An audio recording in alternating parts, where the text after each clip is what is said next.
Comment composer l'aliment pour poulet de chair de la phase de pré-démarrage jusqu'à la finition? Dans cette vidéo, je vais te donner une des meilleures formules pour nourrir ces poulets de chair.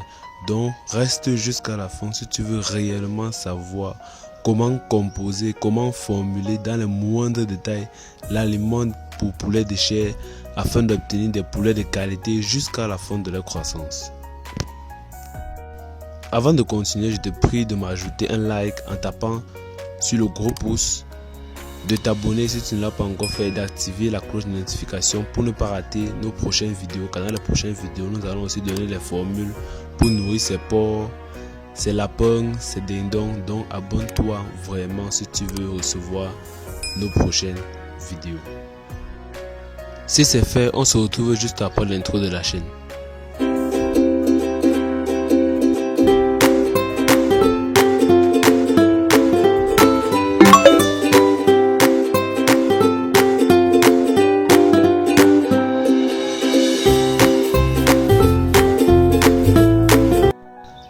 Avant de vous donner la formule, je vais d'abord vous présenter tous les éléments qui vont entrer dans la composition de notre formule avec leur rôle. Tout d'abord, commençons par l'élément le plus important et le plus capital qui est bien évidemment le maïs. Le maïs est la principale céréale utilisée en alimentation animale de façon générale et de la volaille en particulier dans notre pays. Il existe plusieurs variétés de maïs qu'on peut regrouper en deux: les variétés blanches et les variétés rouges ou jaunes. Il est à noter que les variétés rouges ou jaunes sont riches en carotène. La carotène, c'est quoi? C'est une substance qui rend le jaune foncé et qui rend les pattes des poulets de chair un peu jaunâtres.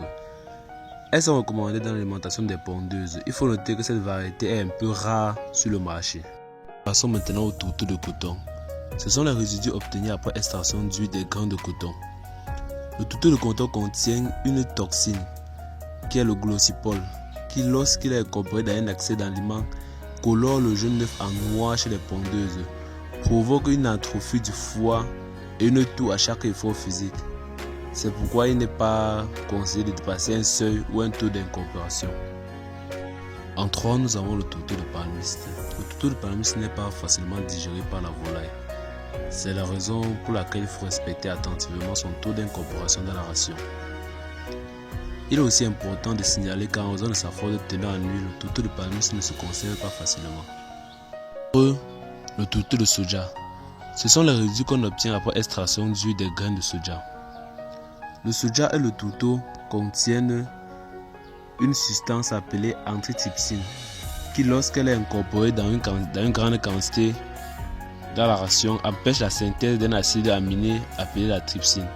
C'est pourquoi il est aussi recommandé de limiter son incorporation dans la ration des volailles. Maintenant à la farine d'os. La farine d'os est encore appelée poudre d'os. Pour l'obtenir, on amasse et calcine les os et les cornes d'animaux et on écrase. Cette farine contient surtout le calcium, 30%, et le phosphore, 17%. Elle a pour rôle de contribuer à la formation des os et des squelettes chez les sujets. Elle contribue de façon particulière à la solidification des coquilles d'œufs.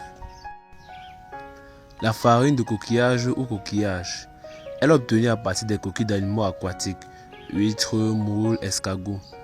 La farine de coquille, contrairement à la farine d'os, est plus riche en calcium, 38%, mais déficiente en phosphore. C'est-à-dire que si dans une formule on utilise cette farine, il faudra s'arranger à trouver une autre source de phosphore. Pour ceux qui ne l'ont pas fait jusqu'ici, pensez à aimer la vidéo, de vous abonner et d'activer la cloche de notification. Donc, likez, abonnez-vous et activez la cloche de notification pour ne pas rater nos prochaines vidéos. Passons maintenant au dernier élément qui est l'eau. Personne ne peut manger sans boire. L'eau joue un rôle très important dans la digestion des volailles. Elle représente donc un élément vital pour ces animaux. Il suffit que les poules passent un jour sans boire de l'eau pour que leur croissance et leur production soient sérieusement perturbées. Notez bien, les volailles ont besoin d'une quantité d'eau équivalente à 2 ou 3 fois la quantité d'aliments dont ils ont besoin chaque jour. C'est pour cette raison qu'on dit souvent qu'il est préférable d'avoir de l'eau et pas d'aliments. Passons maintenant aux différentes formules. Je vais vous donner les meilleures formules et ce sera maintenant à vous de choisir celle qui vous convient. Commençons par une formule simplifiée mais très efficace. Comme vous le constatez, ce total d'aliments c'est 1000 kg. Bon, pour l'aliment de pré-démarrage ici là, on utilise le maïs 590 kg, le concentré 10%, 100 kg, le tourteau de soja 290 kg et la farine d'os 20 kg. En démarrage, nous avons 620 kg de maïs, 100% de concentré de 10% et 260 de tourteau de soja, 20 kg de farine d'os. En croissance, nous avons 690 kg de maïs, 100 kg de concentré 10% et 200 kg de tourteau de soja et enfin 10% de farine d'os. À la finition, nous avons 720 kg de maïs, 100% de concentré et ici il n'y a pas de farine d'os et 120 kg de tourteau de soja. Donc comme vous le constatez, pour chaque phase, nous avons un total de 1000 kg pour chaque phase. Passons maintenant à une formule un peu plus complexe. La particularité avec celle-ci, c'est que la phase de pré-démarrage et de démarrage sont à peu près similaires. De même que la phase de croissance et la phase de finition. En pré-démarrage, nous avons 61 kg de maïs, 6 kg de remoulage, 4 kg de tourteau de coton, 12 kg de tourteau de soja, 0,5 kg de farine d'os, 6,5 kg de tourteau d'arachide et 10% de concentré de chai 10%. Et maintenant en démarrage, nous avons 57 kg de maïs, 7 kg en remoulage, 3,5 kg de tourteau de coton, 14 kg de tourteau de soja, 0,5 kg de farine d'os, 8 kg de tourteau d'arachide, 10% de concentré de chai. Et en croissance, nous avons 67 kg de maïs, 5 kg de remoulage, 8 kg de tourteau de coton, 6 kg de tourteau de soja. Et ça, nous n'avons pas de farine d'os. 4 kg de tourteau d'arachide, 10% de concentré de chair.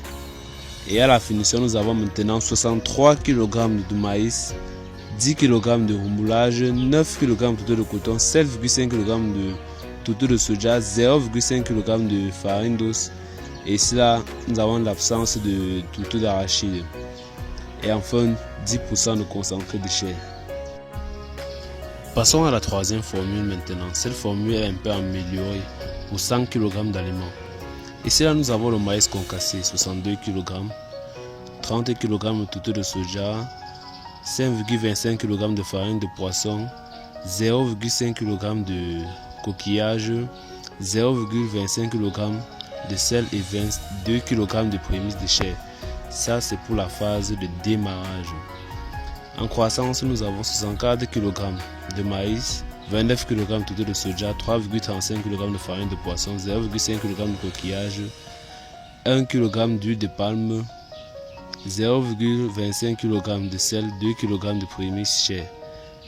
Et en finition, nous avons 66 kg de maïs, 28 kg de tourteau de soja, 1,25 kg de farine de poisson, 1 kg de coquillage, 1 kg d'huile de palme, 0,25 kg de sel et 2 kg de prémices de chair.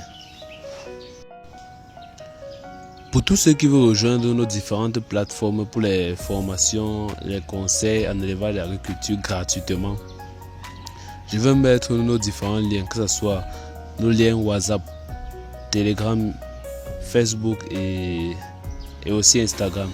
Donc, dans ces groupes, nous faisons des formations en élevage et agriculture gratuitement. Je dis bien gratuitement, 0 francs. Chers abonnés, c'est la fin de la vidéo. J'espère qu'elle vous aura plu. On se retrouve la prochaine fois pour une nouvelle vidéo sur comment réduire le taux de mortalité des poussins, comment composer l'aliment pour les porcs, pour les lapins, pour les dindons. Donc, n'oubliez pas, ajoutez un like à la vidéo, abonnez-vous et surtout activez la cloche de notification pour ne pas rater nos prochaines vidéos.